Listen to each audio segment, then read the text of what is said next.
Welcome everyone. Today we have a very special video to look at over 3000 corruption using the setup with Runemasters and also Paladins. So here I want to say a big congratulations to Snap, who has reached 3000 corruption. Last time we were watching him, it was 2000 corruption. So this will be a focused learning guide to watch and also learn the plays of Runemaster, and Snap will be teaching us a lot about how to play co-op and also how to play solo adjustment for the Runemaster. You can see at over 3000 corruption, the boss shade is incredibly tanky. Even though they're critting for close to 1 million damage and also tons of damage per second, the boss is very powerful. Now we can also see some demonstrations of Snap playing in the higher corruption 2700, 2900 dungeons using the same concept and also the same setup. The Runemaster is incredibly powerful, and I have had a lot of questions about, hey Matt, what is going to be the next top meta build? And I do think if you guys are looking and want to try something else other than Falconer, Warlock or Marksman, the Runemaster could be something that will be amazing. And here Snap can demonstrate to us, both solo and also co-op, the Runemaster is incredibly strong. Now over here I do want to say a big thank you and a shout out for Snap for sharing those videos and also teaching us. Snap does have his own YouTube video channel, so definitely come over here. I'll be learning and also summarizing the part of the Runemaster, and I definitely recommend coming over to learn from him, and also he'll be sharing the Paladin and also the Void Knight setup for the co-op setup. And if you do have any questions, come over to Snap's Twitch to ask him questions live to learn the setup in co-op, and also adjustments for solo players for the Runemaster easily pushing over 1000 corruption. So here I'll provide you guys with a brief version summary, but I'll be referring back to his videos because I still want you guys to watch his videos and learn from him. So let's have a look at the summaries and also the build for the Runemaster that is incredibly powerful. Now as we go through the builds guide, you're going to see variations and also adjustments for solo play. So if you guys want to try the Runemaster as a solo play, and I do plan to make the Runemaster for my next build and also class, we'll look into the solo play adjustments as well in this video.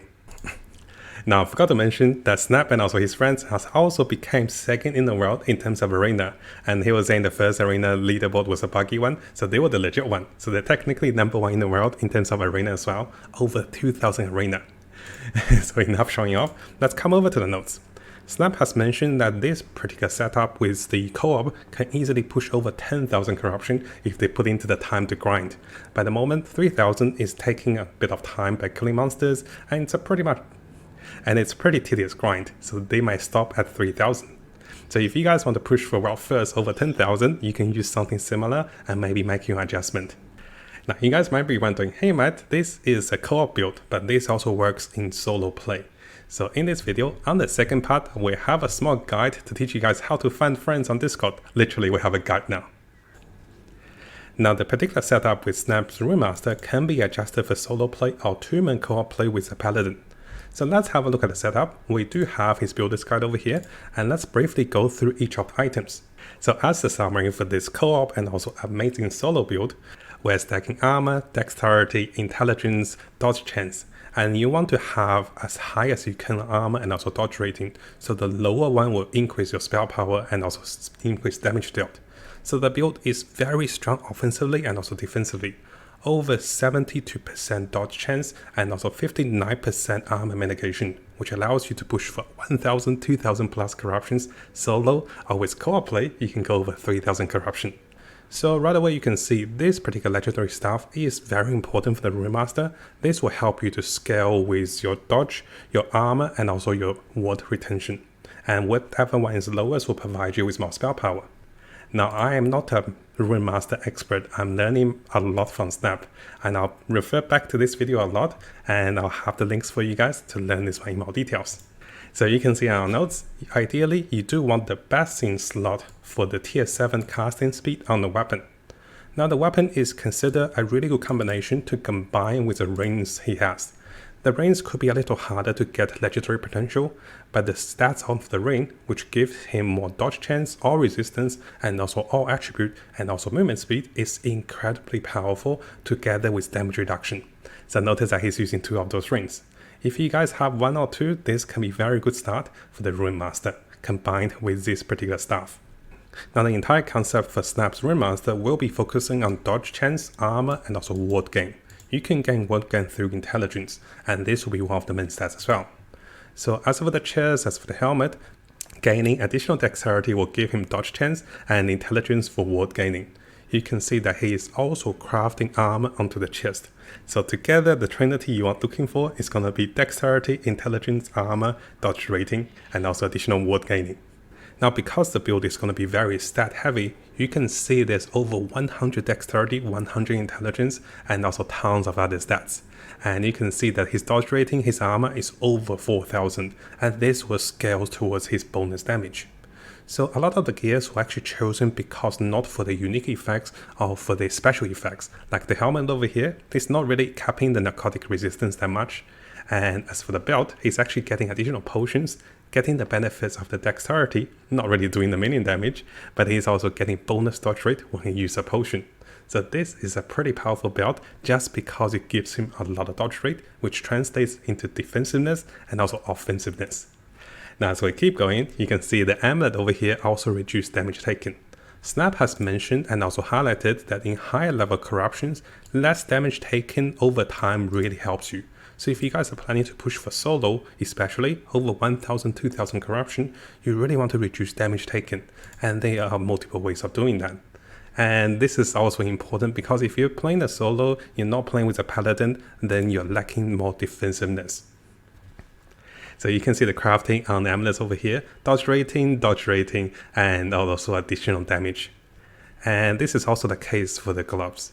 The gloves implicit will provide you with armor mitigation for damage over time, which is again a massive factor to deal damage in the higher corruptions. Now you can see he's crafting for armor, dodge rating, dexterity for more dodge, and also I don't think he's using the throw damage, it just happens to be there. Now I'll be providing those additional summary notes for you guys, so whenever watching the video or after the video, if you want to have a look, come over to the links below to see our written guides for the build and also learning guide for the Runemaster for the endgame. So as we keep going, as for the boots again guys, this boots will provide more dodge rating. Yes, he's getting more dodge rating and also more movement speed based on the dodge. And additionally, he's crafting dexterity, dodge rating, notice the focus, he's trying to stack dodge and also stack armor. Now finally for the relic. This particular relic will be very important for solo play. So let's come over to our notes. And one of the highlights Snap mentioned is that for solo playing Runemasters, having more HP idols and also the converting of health into warding is going to be essential for your survivability. So this relic will convert your health into warding, and together with higher strength, which translates into higher armor and also increased casting speed, this can be a very powerful relic for both solo play and also co-op play. Now briefly going through the blessings and also idols and also the skills. Snap has mentioned that he is currently adjusting his blessing setup for more AoE damage for the arenas. So you can see on his latest video, they ran over 2000 arena using this current setup. But if you guys are playing solo in terms of the Monolith, or if you're playing in a co-op for Monolith for high dungeons, what he's recommended are those large idols. Those idols, not this one, this one. Those idols will provide you with stun immunity, and this is essential to have at least one or two of those, so this way you will not be stunned in the high end corruption.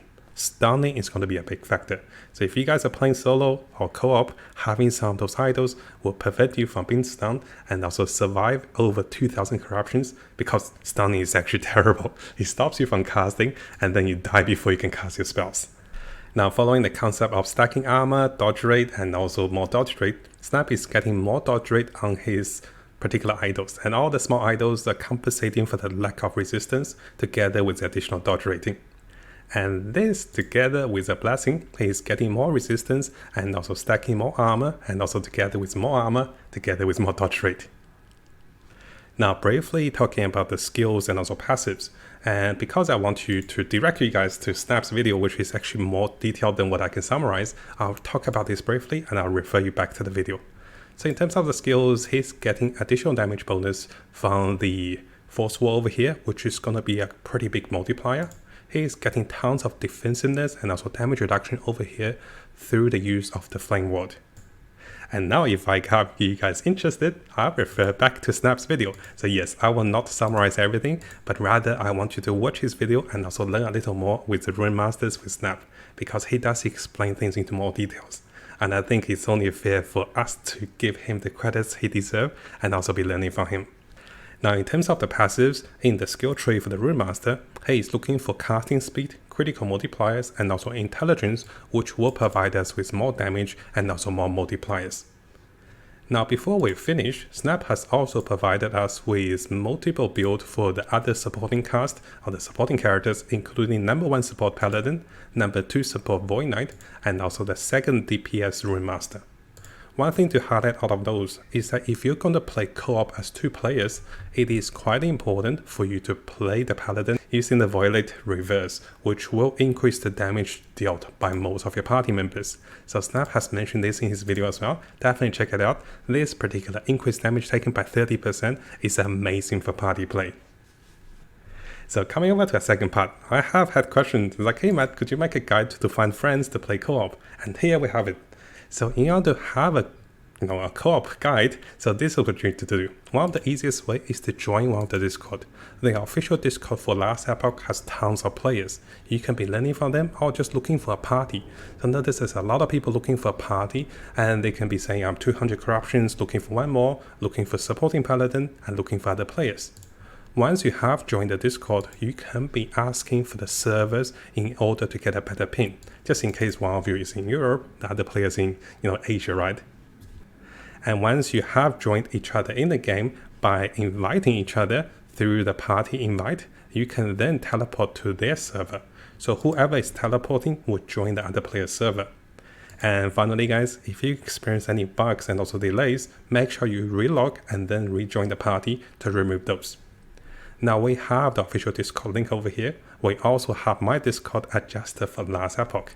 So if you come over to my Discord, it is not the best, but we have adjusted for Last Epoch over here, as you can see. So you can see the looking for group party play over here, and you can see people sharing and also people looking for group. And the more people we get, the better it will be, right?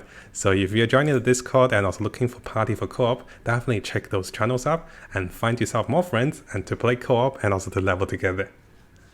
Now, if you guys haven't subscribed, this is a really good time to do so, because I'll be learning with tons of the top meta, top, Last Epoch build from different players in terms of solo and also in terms of co-op, to push for higher corruptions, 800, 2000 here, and also different ways of getting top leaderboard with arena, with leveling. And in doing so, we'll be learning multiple builds from the best players in the world. So make sure you subscribe and join me on this adventure to learn with Last Epoch. And if you guys do have an amazing build, whether it's a fun build, it's a creative build, or maybe a top meta build, you can share with me on Discord, and I'll look into it, learn the build, and share with everyone on the Last Epoch community.